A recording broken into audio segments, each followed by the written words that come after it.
Hello everyone, welcome to our channel sharpen maths. आज मेरे साथ हैं डॉक्टर महेंद्र कुमार गुप्ता सर, जो कि अभी करंट में आईआईटी भुवनेश्वर में प्रोफेसर हैं। इनसे आज मुझे बात करने का मौका मिला है। I am very grateful for this. इनके जर्नी की बात किया जाए तो काफ़ी एक्सपीरियंस है। ये यूनिवर्सिटी ऑफ राजस्थान से एमएससी किया था 2011 में। 2012 में इन्होंने पीएचडी ज्वाइन किया था आईआईटी पटना। साथ में ये CSIR नेट में ऑल इंडिया रैंक 42, गेट में ऑल इंडिया रैंक 6 ला चुके हैं। तो पीएचडी के बाद इन्होंने पोस्ट डॉक ज्वाइन किया था आईआईटी गांधीनगर, फिर आईआईटी मद्रास रह चुके हैं। एनआईटी जमशेदपुर में असिस्टेंट प्रोफेसर रह चुके हैं 4 साल के लिए। उसके बाद अभी आईआईटी भुवनेश्वर में इन्होंने काफ़ी कुछ लाइक डिलीवर टॉक्स दिया है। Foreign countries, UK, China, Brazil, Germany visit कर चुके हैं। रिसर्च एक्सपीरियंस काफ़ी ज़्यादा है, 24+ Q1 Q2 अच्छे जर्नल्स में पब्लिकेशन है। बहुत सारे जर्नल्स के एडिटर हैं, रिव्यूअर हैं। कॉन्फ्रेंस पेपर्स 12+ हो चुके हैं। इन्होंने 3 ऑलरेडी प्राइवेट पीएचडी करवा चुका है और 2 करेंटली इनके अंडर में पीएचडी स्कॉलर्स काम कर रहे हैं। साथ में प्रोजेक्ट पोजीशन इनके पास एज ए PI 3 है, करेंटली 2 कंप्लीट हो चुका है। इनसे हम लोग ऑडियंस के पर्सपेक्टिव से ही ऐसे क्वेश्चंस मैं रखूंगा जो लोग कमेंट पूछते हैं, डॉट पूछते हैं, ताकि उनको इनसे सुनने का मौका मिले।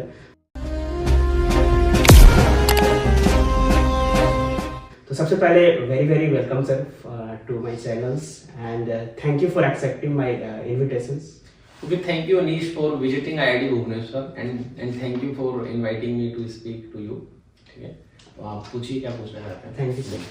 सो मैं CSIR नेट जर्नी से स्टार्ट करता हूँ। जैसे CSIR नेट में जो प्रिपरेशन कर रहे हैं आज के डेट में, लोग क्या गलतियाँ कर रहे हैं। लोग बोलते हैं कि टफ होते जा रहा है एग्जाम, नंबर्स ऑफ स्टूडेंट्स बढ़ रहा है, कंपटीशन बढ़ते जा रहा है, चैलेंजिंग होते जा रहा है।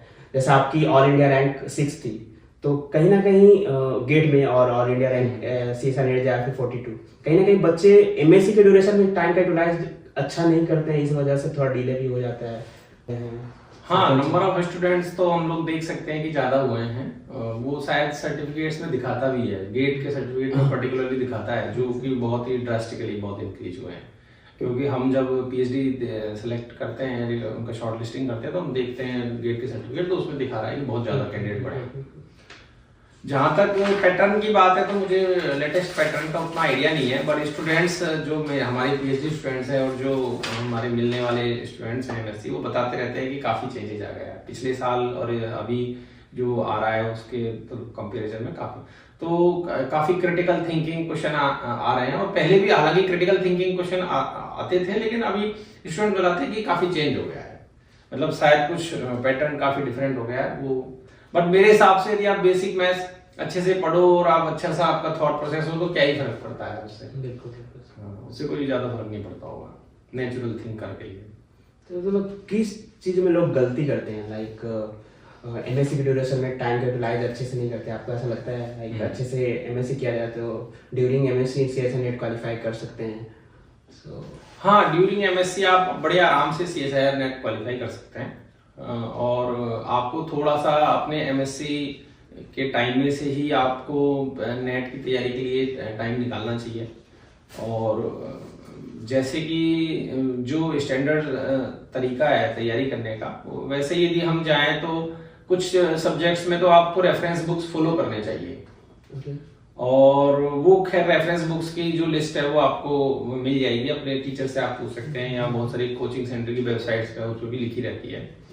और बाकी जो है वो है कि आप प्रीवियस ईयर्स क्वेश्चन को यदि ट्राई करेंगे तो वो भी एक बहुत अच्छा मटेरियल होता है। वो जनरली प्रीवियस ईयर्स क्वेश्चन जो है वो किसी भी कॉम्पिटिटिव एग्जाम की तैयारी करने के लिए एक बहुत अच्छा मटेरियल होता है। और सबसे अच्छी बात यह है कि वो एक अच्छा एक्सपीरियंस भी देता है आपको, क्योंकि आपके पास एक प्रॉब्लम है, उसको आपको सॉल्व करना है। प्रॉब्लम जो है प्रीवियस ईयर्स के क्वेश्चन है ज्यादातर बहुत ही स्टैंडर्ड और बहुत ही अच्छे प्रोफेसर्स के द्वारा बनाए जाते हैं। बहुत ही अच्छा प्रोसेस होता है उसका क्वेश्चन बनाने का। तो उस हिसाब से वो एक बहुत बढ़िया मटेरियल है। और भले ही वो क्वेश्चन एग्जाम में ना आए, उससे कोई फर्क नहीं पड़ता। वो क्वेश्चन को करने के लिए जो आप चैलेंज लेते हैं और उसके बाद जब आप सॉल्व करते हैं, आपको बहुत उसमें मजा आएगा। तो ये यदि किया जाए, स्टूडेंट यदि MSc के साथ ही ये चीज करे क्वेश्चन सॉल्व करने की स्किल्स, क्योंकि आपको मैथमेटिकल स्किल्स चाहिए और क्वेश्चन सॉल्व करने की भी कुछ स्किल्स उसमें होती है, खासकर ऑब्जेक्टिव टाइप क्वेश्चन में। तो मेरे ख्याल से एमएससी के साथ भी किया जा सकता है। जो नेट गेट जो एग्जाम में कुछ लोग बच्चे काफी टाइम लगा देते हैं, और अभी बहुत सारे ऐसे इंस्टीट्यूट्स हैं, मोस्टली लोगों को नेट गेट के बाद पीएचडी करना है, मान लिया जिनको करना है उनकी बात करें तो बहुत सारे ऐसे इंस्टीट्यूट्स हैं जो फेलोशिप के साथ ऑफर कर रहे हैं पीएचडी। इवन एनआईटी वारंगल का मैं देखा हूँ, ऐसे बहुत सारे आईआईटीज कुछ जो है इंस्टीट्यूट्स ऑफ स्कॉलर्स के लिए कुछ वैकेंसी निकालते हैं और अपना रिटर्न एग्जाम के थ्रू ले लेते हैं और फेलोशिप भी देते हैं। कुछ प्राइवेट इंस्टीट्यूशंस भी हैं अच्छे, एक शिव नादर हो गया, अशोका यूनिवर्सिटी, महिंद्रा यूनिवर्सिटी हो गया, तो काफी अच्छा है। तो क्या लगता है उनको ये प्रेफर करना चाहिए, डिले नहीं करना चाहिए कभी कभी ज्यादा? हाँ, मेरे ख्याल से एमएससी के बाद ज्यादा से ज्यादा 1 साल और रुक सकते हैं यदि उनका फाइनेंशियल कंडीशन अलाउ करता है तो, और उसके बाद में तो उसको ज्यादा खींचने का कोई पॉइंट नहीं है। और आप यदि आपको पीएचडी करना है और आपको कहीं पीएचडी मिल रहा है और फेलोशिप मिल रही है, सबसे इंपॉर्टेंट चीज है फेलोशिप, क्योंकि पीएचडी एक लॉन्ग प्रोसेस है और उसमें फेलोशिप का होना बहुत जरूरी है, क्योंकि वही है जो जिस तरह से आपको कंसिस्टेंट सपोर्ट मिलता है और आप कम से कम जो बेसिक पर्सनल फाइनेंस है उसके बारे में आपको कोई चिंता करने की जरूरत नहीं है। तो यदि फेलोशिप मिल रही है तो ऐसा ऑप्ट किया जा सकता है, एज लॉन्ग एज आप उस टैग से सेटिस्फाई हो जो टैग आपको मिल रहा है। यदि आप टैग से सेटिस्फाई हो तो कोई प्रॉब्लम नहीं है। ऑफ कोर्स एनआईटीज में और बहुत सारी प्राइवेट यूनिवर्सिटीज में बहुत अच्छे प्रोफेसर हैं, तो यदि आपको अच्छे प्रोफेसर के साथ काम करने को मिल रहा है और आपको लगता है कि ठीक है टैग में आप एडजस्ट कर सकते हैं, तो इसमें क्या प्रॉब्लम है। और जहां तक नेट गेट की बात है, तो चूंकि आप बेसिक कोर्स जब पीएचडी ज्वाइन करते हैं तो कोर्स वर्क करते हैं, थोड़े टाइम के लिए आप कोर्स वर्क करते हैं, उसमें आप कुछ सब्जेक्ट्स पढ़ते हैं, आपको रिसर्च के लिए भी कुछ फंडामेंटल्स पढ़ने की जरूरत होती है, तो आप मैथ्स के टच में हमेशा रहते हैं। आप बेसिक मैथ्स हमेशा थोड़ा बहुत देखते रहिए, पिछले कॉन्सेप्ट्स को रिवाइज करते रहिए, जहां पीएचडी ज्वाइन करते हैं वहां एमएससी से इंटरेक्ट करते रहिए, अच्छे कोर्सेज आप ऑडिट भी ज्वाइन कर सकते हैं, तो अब नेट आप देते रह सकते हैं उसमें। ये एक अच्छी हैबिट है कि आप पीएचडी ज्वाइन करने के बाद भी नेट देते रहे। हाँ, मन लग रहा है कि मुझे क्वालिफाई करना है ज्वाइन करने के बाद, ज्वाइन करने के बाद क्वालिफाई करना है तो इसमें कोई प्रॉब्लम नहीं है। और ऐसा भी नहीं है कि नेट गेट नहीं हुआ है तो आप रिसर्च अच्छा नहीं कर सकते हो, ज्वाइन करने के बाद ऐसा कुछ इम्पैक्ट पड़ेगा जॉब में, फ्यूचर में बहुत। हाँ, ये एक जैसे आपने अभी बताया कि मोस्टली जो इंस्टीट्यूशंस है जो हम देखते हैं कि नेट गेट का रिक्वायरमेंट वो रखते हैं, आईआईटी उसके ऊपर भी कुछ क्राइटेरिया रख देते हैं कि भाई हमको इतना स्कोर चाहिए, इतना रैंक चाहिए। तो एज ए रिसर्चर आप देखो तो ऐसा नहीं है कि जो नेट गेट नहीं क्वालिफाई कर सकते वो एक अच्छी पीएचडी नहीं कर सकते, ऐसा नहीं है। मेरे पास बहुत सारे एग्जांपल्स है, आपके पास भी होंगे। एनआईटी जमशेदपुर में भी कुछ पीएचडी स्कॉलर्स है जो जिन्होंने अच्छा काम किया और वो अच्छे जॉब कर रहे हैं बिना नेट गेट के, उसमें कोई प्रॉब्लम नहीं है। और टीचर के लिए भी मैं बोलूंगा कि आप अच्छे टीचर बन सकते हैं बिना नेट गेट के। तो नेट गेट का जो कंट्रीब्यूशन है वो इतना है कि चूंकि बहुत सारे एप्लीकेंट्स आते हैं तो आईआईटीज के लिए और दूसरे इंस्टीट्यूशंस के लिए शॉर्टलिस्टिंग करना इजी हो जाता है कैंडिडेट्स को, उसका यही एक टूल की तरह है थोड़ा सा। और मैं यदि पर्सनल एक्सपीरियंस से बोलूं तो उसकी प्रिपरेशन करने से आपका मैथमेटिक्स भी अच्छा होता है, एक इंटरेस्टिंग जर्नी क्रिएट हो जाती है जब आप ये सब क्वेश्चंस को सॉल्व करते हैं और तैयारी करते हैं। और दूसरा क्वेश्चन आपका क्या था उससे रिलेटेड? हाँ, मतलब आगे ये है कि मतलब नेट गेट का रिलेवेंसी रहेगा, बहुत सारे ऐसे चीजें आ चुके हैं। अब जहां तक जॉब की आप बात कर रहे हैं तो जॉब में ऑफिशियली देखा जाए तो यदि आपके पास पीएचडी है तो आपको नेट गेट की जरूरत नहीं है, असिस्टेंट प्रोफेसर पोजीशन। करेक्ट। और जैसे कि मेरे केस में हुआ और मैं जानता हूं कि दूसरे केसेस में कभी कभी होता है कि अनऑफिशियली वो देखते हैं कि यदि नेट गेट क्वालिफाई किया हुआ है तो सोचते हैं कि अच्छा teacher maybe it has a good command on an average on all subjects. That is the one thing. उससे एक व्यू मिलता है, ऐसा नहीं है कि उसकी वजह से ही सिलेक्शन होता है या उसकी वजह से सिलेक्शन नहीं है तो नहीं होगा, ऐसा नहीं है। यदि नेट गेट नहीं है तो शायद वो ज्यादा इंटरव्यू में क्वेश्चन करेंगे, नेट गेट होने से भी करेंगे, लेकिन थोड़ा सा डिफरेंस एक पॉइंट उसका बन जाता है कि ठीक है नेट गेट है, दैट इज। ये सारे इंस्टीट्यूट्स में होता है, कुछ जगह पे जब जॉब के लिए जो अप्लाई करते हैं वहां पे नहीं देखते हैं, कुछ जगह देखते हैं। अब मान के चलिए कि नहीं देखते हैं, ये तो पर्सनल ओपिनियन पे बिलोंग करता है ना। मान के चलो कि कमेटी में काफी सारे लोग हैं और उसमें से कोई व्यक्ति प्रोफाइल में बस देख रहा है कि नेट गेट है, शायद मेरा ध्यान उस पर जरूर जाएगा क्योंकि मैं उस चैनल से आया हूं तो मेरा ध्यान उसमें जाएगा। तो ऐसा ही है और कुछ नहीं है, ऑफिशियली इसका कोई वेटेज नहीं है। कुछ जो होता है एमएससी के बाद इवन एमएससी ड्यूरेशन में इंटर्नशिप का ऑप्शंस होता है, प्रोजेक्ट पोजीशन होता है, 1-2 वैकेंसी आता है, जैसे आपके अंदर 3 आ चुका है, तो लोग इस चीजों को इंफॉर्मेशन का लैकनेस होता है या फिर पीएचडी पे ज्यादा फोकस करते हैं। बट हमें कुछ थोड़ा बहुत इन्फॉर्मेशन है, जैसे as a completed PhD like कि प्रोजेक्ट पोजीशन भी पीएचडी में कन्वर्ट हो जाता है। yes. तो उस चीजों को लोग को ज्वाइन करना चाहिए या थोड़ा डिले कर देते हैं वो लोग पीएचडी में? हाँ, ये एक तो आपने इंटर्नशिप की बात की, तो वो उसका तो आंसर डिफरेंट रहेगा, वो आंसर इसके आंसर से सेम नहीं है। एमएससी के बाद जो है नेट गेट क्वालिफाइड को, sometimes without NET GATE also, आपको प्रोजेक्ट पोजीशंस के कॉल आते हैं, जिसमें कि प्रोजेक्ट फेलो की या रिसर्च असिस्टेंट की जो जगह होती है, उसमें उनको फेलोशिप मिलती है, उतनी फेलोशिप मिलती है जितना कि पीएचडी स्कॉलर को मिलती है। और वो बाद में जब नेक्स्ट कॉल होता है, नेक्स्ट एडमिशन राउंड होता है, तो mostly if your performance is good, तो वो पीएचडी में कन्वर्ट भी हो जाता है। तो ये एक बहुत अच्छी चीज है, और इसके बारे में स्टूडेंट्स को थोड़ा सा अवेयर रहना चाहिए, इसको ज्वाइन करना चाहिए। ये I think it is a very good position. और इसके बारे में लोगों को पता नहीं होता, इसका एक कारण है इंपॉर्टेंट, क्योंकि इसका कोई टाइमिंग नहीं है फिक्स। क्योंकि पीएचडी के हमको पता है कि पीएचडी के एडमिशन इंस्टीट्यूशंस में 2 बार होते हैं, और प्रोजेक्ट के इंस्टीट्यूशंस क्या होते हैं कि as long as project is approved, वो उनका जो है वो उनको एडवर्टाइजमेंट निकाल देते हैं। और स्टूडेंट्स कई बार ज्वाइन भी प्रोजेक्ट इसीलिए करते हैं कि चलो हम लोग अभी तो पीएचडी का एडमिशन हो नहीं रहा है, मान लो फरवरी में है या मान लो अक्टूबर में है, तो अभी तो पीएचडी का एडमिशन होगा तब देखेंगे। और आपके पास दूसरी जगह जॉब ज्वाइन करने का तो ऑप्शन खुला हुआ है, दूसरी जगह पीएचडी ज्वाइन करने का ऑप्शन आपके पास खुला हुआ है, कोई प्रॉब्लम नहीं है। तो मतलब बच्चे कुछ वेबसाइट चेक करते रह सकते हैं, अगर इनको अभी पता चल गया कि हाँ ऐसा चीजें भी होती है, तो जिनको इस लाइन में जाना है थोड़ा वेबसाइट वगैरह थोड़ा वेबसाइट चेक करते रहना पड़ेगा, और थोड़ा सर्किल में पता रखें, एक दूसरे को भेज दें। हमको कई बार ऐसा होता है कि कुछ पीएचडी के जो चाहने वाले होते हैं वो मिलते हैं, और फिर उनका पीएचडी में सिलेक्शन नहीं होता है, तो हमको कोई कॉल पता चलती है तो फिर हम उनको फॉरवर्ड कर देते हैं, क्योंकि उनके लिए वो इम्पोर्टेंट चीज है। और एक चीज ये भी है सर, जो प्रोजेक्ट करता है, मानिए डिफरेंट जगह पीएचडी जाएगा, उसकी रिसर्च में अच्छी पकड़ बनेगी, क्योंकि इसने ये कर चुका है, फिर कहीं दूसरी जगह नहीं जाता है पीएचडी के लिए, फिर बाहर जाता है, इसका एडवांटेज मिलना, एडवांटेज थोड़ा सा मिलेगा उसको, क्योंकि कुछ बेसिक स्किल्स तो आपको रिसर्च में सीखनी पड़ती है। टॉपिक का कई बार टॉपिक बिल्कुल डिफरेंट है, तो शायद टॉपिक का एडवांटेज ना मिले, दैट इज फाइन। आपको तो ऐसा नहीं सोचना चाहिए कि कोई भी टाइम वेस्टेज आ रहा है, टाइम तो यूटिलाइज हो ही रहा है, और फेलोशिप मिल रही है आपको, तो ये आपको एक बहुत बड़ा सपोर्ट है कि आपको फेलोशिप मिल रही है, आपको पढ़ाई करनी है, बेसिक चीजें करनी है जो आप चाहते थे करना, और उसके बाद यदि आपने पीएचडी दूसरी जगह ज्वाइन कर ली तो ठीक है, वो तो पीएचडी में एडमिशन तो आपका जब होगा तभी होगा, इसमें क्या कर सकते हैं। ओके सर, और जो पीएचडी एडमिशन प्रोसेस होता है वहाँ पे बच्चे लोग को किस तरह से प्रिपरेशन करना चाहिए? एक तो रिटन का ही भी होता है, इंटरव्यू भी होता है, तो एज ए पैनल मेंबर्स आप जैसे लोग जब रहते हैं तो क्या एक्सपेक्टेशंस होती है, उनको कैसे प्रिपरेशन करके आना चाहिए? ठीक है, तो मैं आपका पहले क्वेश्चन का जवाब देते हैं कि जो रिटन एग्जाम होता है और फिर बाद में आपका इंटरव्यू होता है। तो रिटन एग्जाम में क्या होता है कि आपका जैसे कि नेट गेट की प्रिपरेशन होती है, रिटन एग्जाम वैसे ही होते हैं मोस्टली, थोड़ा सा ऊपर नीचे हो सकता है, वो आप वेबसाइट से सिलेबस से देख सकते हैं। कई बार वो डिपेंड करता है कि डिपार्टमेंट के टीचर्स कौन से फील्ड में, और मोस्टली जो फॉलो होता है वो यही होता है कि जनरली हो जाता है कि नेट गेट का सिलेबस ही हम लोग फॉलो करेंगे, ठीक है। तो उसके लिए आपको बहुत मतलब जितना सिलेबस आप कवर कर सको उतना अच्छा, ठीक है।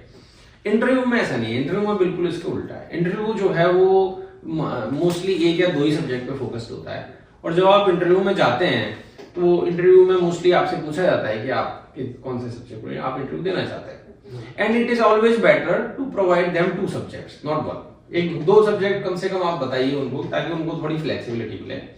और सब्जेक्ट भी आप बहुत स्पेसिफिक नहीं कर सकते, ऐसा नहीं बोल सकते कि अलजेब्रा में मैं केवल रिंग थ्योरी में ही दे सकता हूँ, ऐसा नहीं होगा। अलजेब्रा मतलब मॉडर्न अलजेब्रा आपको रखना पड़ेगा, इधर आपको उसके साथ आप ओडी रखें, रियल रखें और कॉम्प्लेक्स रखें, वो आपकी चॉइस है। तो 2 सब्जेक्ट यदि आपने उनको दे दिए, और तो इसका मतलब क्या है कि आप, क्योंकि बहुत सारे स्टूडेंट्स होते हैं जो यूनिवर्सिटी बैकग्राउंड से आते हैं, और बहुत सारे स्टूडेंट्स होते हैं जो बहुत ही नॉर्मल, इनफैक्ट मैं आईआईटी स्टूडेंट्स को भी बोलूंगा, वो भी मोस्टली नोट्स वगैरह ही फॉलो करते हैं, और क्लास में जो डिस्कशन होते हैं, ट्यूटोरियल शीट्स होते हैं, वही ज्यादा फॉलो करते हैं। तो आप जो बुक्स, जो टॉपिक आप मेंशन कर रहे हो इंटरव्यू के लिए, उनमें उनके लिए आपको रेफरेंस बुक पढ़नी पड़ेगी और उसका नॉलेज आपका बहुत अच्छा होना चाहिए, बहुत डीप नॉलेज होना चाहिए उसका। ठीक है, ऐसा नहीं है कि आप डीप नॉलेज का मतलब मैं एडवांस की बात नहीं कर रहा हूं, आप रखें बीएससी का ही या एमएससी का ही, लेकिन बुक्स आपको अच्छी फॉलो करनी पड़ेगी। अच्छे जो वाइडली जो रेपुटेड बुक्स है, जिनको सभी मानते हैं कि ये अच्छी नॉलेज में कंटेंट है, वो आपको। अब मैं दूसरे क्वेश्चन पे आता हूँ कि वो क्या एक्सपेक्ट करते हैं। एज ए मान लिया मैं इंटरव्यू में बैठा हूँ, पीएचडी इंटरव्यू में, तो मैं क्या एक्सपेक्ट करूंगा। तो इंटरव्यू में जो सबसे इंपॉर्टेंट चीज है वो है कि आपकी एनालिटिकल स्किल्स कितनी ज्यादा है।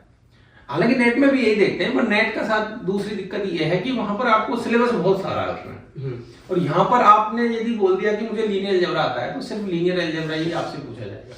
ठीक है, तो ये एक फायदा है। तो आपसे मैं कुछ क्वेश्चन पूछूंगा और वो फिर जो कि बहुत बेसिक क्वेश्चन होगा, और स्टूडेंट्स फिर उसके बारे में जवाब देंगे। फिर मैं उस प्रॉब्लम को धीरे धीरे स्लोली उसको डिफिकल्ट बनाता जाऊंगा। तो जो स्टूडेंट का जो थॉट प्रोसेस है वो हम लोग ज्यादा फॉलो करते हैं कि स्टूडेंट कैसे सोच रहा है, कैसे सॉल्यूशन तक पहुंच रहा है, और उसमें हम लोग उसको हिंट भी देते हैं बीच बीच में। तो मतलब मेन जो चीज है मेरे ख्याल से, यदि दो टॉपिक को अच्छे बुक से पढ़ा जाए तो आई थिंक इंटरव्यू पास हो जाए। इसमें एक थोड़ा छोटा सा क्वेश्चन है कि लोग बोलते हैं कि पीएचडी इंटरव्यू देने से जाने से पहले जहाँ पे जा रहे हैं वहाँ के प्रोफेसर का प्रोफाइल देख के ईमेल करना चाहिए, उसका कुछ इम्पैक्ट होता है, चांसेस बढ़ते हैं, कुछ लोग ऐसे पूछते हैं। और तो इस पे क्या होता है? एक तो मैं ये बोलता हूँ कि यदि आप कहीं प्रोफेसर को ईमेल करते हैं, so it is a good practice. आप इसको ऐसा नहीं समझना चाहिए कि ये कोई अनफेयर मीन्स है। नहीं, अनफेयर मीन्स नहीं है। यदि कोई स्टूडेंट यदि किसी प्रोफेसर को मेल करता है कि मुझे आपके साथ पीएचडी करनी है, ये बिल्कुल रेगुलर चीज है, आप बिल्कुल कर सकते हैं। पहली बात। दूसरी बात ये है कि एक साथ काफी सारे लोगों को ना करें, ये तो बड़ी एब्सर्ड बात है। कुछ स्टूडेंट्स होते हैं जिनको इतनी जानकारी नहीं होती, तो वो 3-4 प्रोफेसर को एक साथ लिख देते हैं कि हम आपके साथ पहले, वो क्योंकि उनको पता है कि रेस्पॉन्स नहीं करते हैं काफी लोग, तो वो सोचते हैं कि चलो जो रेस्पॉन्स करेगा, क्योंकि उनको पीएचडी एडमिशन चाहिए, राइट। वो प्रेफरेंस चाहते हैं कि उनको किसी तरीके से पीएचडी एडमिशन मिल जाए। बट मैं ऐसा नहीं कह रहा हूं कि इसमें पीएचडी एडमिशन में उनको फायदा होता है, ऐसा नहीं है। बट जिस प्रोफेसर के अंडर में आप काम करना चाहते हैं, यदि वो एरिया में आप काम करना चाहते हैं, तो आप प्रोफेसर को मेल लिखेंगे तो उनकी जानकारी में आ जाएगा कि ये कैंडिडेट जो है अभी आने वाले हैं, और फिर आपका जैसे रिटन होता है, जैसे इंटरव्यू होता है, वो बिल्कुल सेम रहेगा। ठीक है। बट कोई व्यक्ति है जो आपको पर्सनली, यदि वो चाहते हैं, उनके पास वैकेंसी है और वो आपके प्रोफाइल से सेटिस्फाइड भी हैं, तो फिर आपका इंटरव्यू जो है फिर उस हिसाब से है कि जैसे क्वेश्चन सभी से पूछे जाएंगे वैसे ही पूछा जाएगा वैसे तो। पर ये मेरे ख्याल से it is a good choice, क्योंकि दो लोगों की, आफ्टर ऑल तो ये एक सुपरवाइजर और स्टूडेंट का रिलेशनशिप है, तो दो लोगों की ट्यूनिंग होना बहुत जरूरी है। सुपरवाइजर भी ऐसे स्टूडेंट को चाहते हैं जो कि बहुत ही मोटिवेटेड हो उनके फील्ड में काम करने के लिए, उनके साथ काम करने के लिए, वो ज्यादा कर सकते हैं लोग। अच्छी चीज है, ये अच्छी चीज है। यस, आप एक को करिए, और मैं बोलता हूँ कि यदि 7 डेज में आपका रिप्लाई नहीं करता, फिर आप दूसरे को करिए। Don't wait forever. ठीक है, वो नहीं करते हैं रिप्लाई, ठीक है, तो आप थोड़ा पहले करिए, 3-4 दिन वेट कर लीजिए, फिर दूसरे को मेल कर सकते हैं, आप कोई दिक्कत नहीं। यदि किसी ने मेल नहीं किया है, मेल का रेस्पॉन्स, तो इसका मतलब यही है कि that person is not interested in taking PhD, ठीक है, then you can email to someone else. जो रिसर्च टॉपिक को लेकर लोगों को रहता है, एक तो पहले जो अंडर ग्रेजुएट स्टूडेंट होते हैं, उनका ऐसे बच्चे थोड़ा सोचते हैं पीएचडी में होता क्या है। और दूसरा क्वेश्चन ये है कि रिसर्च टॉपिक कैसे डिसाइड करें। कुछ लोगों का नेट गेट के चलते इंटरेस्ट बढ़ जाता है, एनालिसिस बढ़ गया, उस तरह से सोचते हैं कि इसी में करना है। तो अभी कुछ ट्रेंड इन एरियाज भी आ रहा है, तो उसको ध्यान में रख के रिसर्च टॉपिक चूज करना चाहिए। नॉर्मली तो जो स्टूडेंट की टेंडेंसी होती है, और जो एक मतलब आपको लगेगा कि वो एक उचित तरीका भी है, वो ये है कि जिसमें आपको मजा आ रहा है वही काम आप करेंगे। तो एमएससी तक आपको जो सब्जेक्ट ज्यादा इंटरेस्टिंग लग रहा है, और जो इंटरेस्टिंग लगेगा जाहिर है उसमें आपका कमांड भी बहुत अच्छा रहेगा, तो उसमें स्टूडेंट यही बेसिस पे लोग डिसाइड करते हैं। अब वो आगे जाके जब आप प्रोफेसर, अब ये एक मैं इस बात को बहुत अनफॉर्चुनेट बात बोलूंगा, क्योंकि बहुत सारी एकेडमिक एक्टिविटीज हमारी रहती है, बहुत सारी एक चैनल है, प्रोसीजर है, बहुत सारे स्टूडेंट्स होते हैं उनको उस फील्ड में काम करने का मौका नहीं मिलता जिसमें कि उनका इंटरेस्ट था एमएससी तक। It happens, that's fine. Student का कॉल है कि वो जो ऑफर हो रहा है पीएचडी स्टूडेंट पोजीशन उसको ज्वाइन करेगी ना करे। और आगे जाके जब आप प्रोफेसर के साथ काम कर रहे हैं तो फिर वो ब्लेंड होता है एआई वगैरह से, तो फिर आप जैसे जैसे चैलेंजेस आपके आते जाएंगे वैसे वैसे आप देखते जाएंगे, अडेप्ट करते जाएंगे उस चीज को। That is fine. Okay sir, तो थोड़ा सा वो उसके वजह से ये क्वेश्चन था, क्योंकि जब उसके बाद जॉब के लिए जब जा रहे हैं तो ऐसे एरियाज वाले लोगों को शॉर्टलिस्ट किया जा रहा है ज्यादा। तो बच्चे पीएचडी से पहले भी थोड़ा अवेयर है, थोड़ा सा उनको पता चल जा रहा है कि हाँ कॉम्पिटिटिव हो गया मार्केट, उसके चलते थोड़ा सा कंफ्यूज रहते हैं रिसर्च टॉपिक को लेके। मतलब प्योर मैथमेटिक्स थोड़ा मतलब इंटरेस्ट तो है, उसके बावजूद भी इन्हें ये करना पड़ता है, जैसे आपने बताया कि हाँ रहने के बावजूद भी वो करना पड़ रहा है अनफॉर्चुनेटली। तो वो चीजें हो रही है जॉब मार्केट के रिस्क की वजह से। पता नहीं जॉब मार्केट का रिस्क का पिक्चर तो मेरे पास क्लियरली नहीं है। मेरे ख्याल से यदि आप कोई काम को दिल से करते हैं और फिर आप जाहिर है कि आप उसमें एक्सेल करेंगे तो जॉब तो आपको मिल ही जाएगा। इसमें तो मुझे नहीं लगता कि मैं ये जनरली समझता हूँ कि जो भी व्यक्ति पीएचडी ऑप्ट कर रहा है मेरे ख्याल से उसको जॉब की कोई टेंशन नहीं करनी चाहिए, उसको पीएचडी पे ही फोकस करना चाहिए। पीएचडी के बाद आपको जॉब आप मान के चलिए कि मिल जाएगा, और आप अच्छी पीएचडी करेंगे तो जाहिर है अच्छा जॉब मिल जाएगा, इसमें क्या कोई प्रॉब्लम नहीं है। पीएचडी के बाद मतलब कि एक्सपेक्ट करना चाहिए, थोड़ा सा एक्सपेक्ट कर लेते हैं तुरंत मिल जाएगा ऐसा थोड़ा? हाँ ऐसा तो नहीं है। देखिए फिर क्या है कि फिर बहुत सारी चीजें हैं, फिर आपको जॉब को डिफाइन करना पड़ेगा कि क्या आप केवल गवर्नमेंट जॉब की बात कर रहे हैं। नहीं, ऑब्वियसली नहीं है। बट मैंने तो ऐसा मेरे कैरियर में कभी नहीं देखा कि कोई व्यक्ति पीएचडी हो और उसको कोई भी जॉब नहीं मिल रहा, या उसको उतना जॉब नहीं मिल रहा हो जितनी उसको फेलोशिप मिलती थी, उससे तो ज्यादा ही मिलता है हमेशा। ठीक है, so that is fine, that is completely fine. यदि आपकी मैथमेटिक्स, यदि आपको और अच्छा जॉब चाहिए तो आपकी मैथमेटिक्स स्किल्स अच्छी हो, जो कि आपने एमएससी तक की होगी और आप बाद में उनको कंटिन्यू करोगे, और आपका रिसर्च अच्छा हो, आपका थॉट जो है वो नॉवल हो, आपका ओरिजिनल हो, और आपकी बेसिक स्किल्स जो पीएचडी की हो, आई थिंक जॉब की कोई प्रॉब्लम नहीं है। तो यहाँ पे पीएचडी जर्नी काफी मैटर कर जाती है। हाँ, पीएचडी की जर्नी बहुत मैटर कर जाती है एक्चुअली। ऐसा बहुत बार होता है कि स्टूडेंट को लगता है कि जैसे तैसे पीएचडी पेपर हो जाए, जैसे तैसे काम हो जाए, फिर निकल जाए, फिर तो हम कर ही लेंगे। ऐसा नहीं होता है, बहुत सारे इफेक्ट बर्ड्स होते हैं और टाइम लगता है। ये एक बात है, क्योंकि आपके पास कोई स्किल्स है, किसी को कोई स्किल्स चाहिए, तो इसका जो टाइमलाइन मैच होना है ये तो एकदम से नहीं हो जाएगा ना। आपको आप जगह जगह अप्लाई करेंगे, जगह जगह आप इंटरव्यू देंगे, आपको बिल्कुल तैयार रहना पड़ेगा इस चीज के लिए कि हर जगह अप्लाई कर रहे हैं, जो भी डिजायर्ड पोजीशन है हर जगह आप इंटरव्यू करें, फिर आपको मिलेगा धीरे धीरे। पर एक अच्छी चीज ये है इस लाइन में कि आप financially most of the time supported रहते हैं। आप पीएचडी सपोर्टेड रहते हैं, फिर कहीं पोस्ट डॉक मिल जाएगा, वहां से आपको फाइनेंस का सपोर्ट मिलता रहेगा, तो आप सपोर्टेड रहेंगे।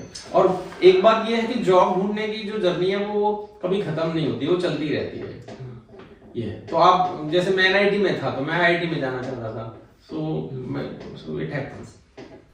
तो कुछ की पॉइंट्स बोलना चाहेंगे सर बच्चों को, स्कॉलर्स को पीएचडी जर्नी में ये सब चीजें को सीरियसली लेना चाहिए, ऑनेस्टली करना चाहिए, कॉन्फ्रेंस, सेमिनार, प्रेजेंटेशंस, रिसर्च, और भी कुछ पॉइंट्स आपके एक्सपीरियंस के अकॉर्डिंग बच्चे को कुछ बोलना चाहिए? बिल्कुल।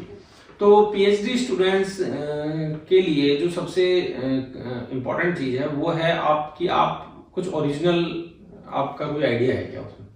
रिसर्च के अंदर सबसे इंपॉर्टेंट चीज है रिसर्च स्किल्स। रिसर्च स्किल्स के बिना आप जो भी चीज कर रहे हैं वो एक ऐसा है कि आप बिल्डिंग को किस चीज पे खड़ा कर रहे हैं, आपको ग्राउंड तो चाहिए कुछ, राइट।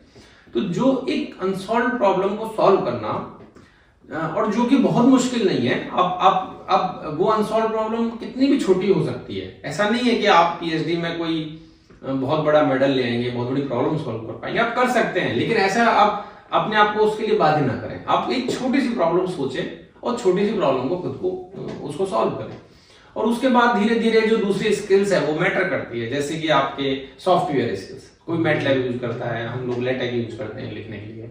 फिर आपका कम्युनिकेशन स्किल, आप कैसे पेपर को लिखते हैं, कैसे प्रेजेंट करते हैं, तो ये सब चीजें फिर बाद में मैटर करती है। बट जो कोर है उसका वो है रिसर्च। यदि आप रिसर्च नहीं करेंगे और आप दूसरी चीजों में अपने आप को काफी ज्यादा डिस्ट्रीब्यूट कर लेंगे तो फिर उसका कोई बहुत फायदा नहीं है।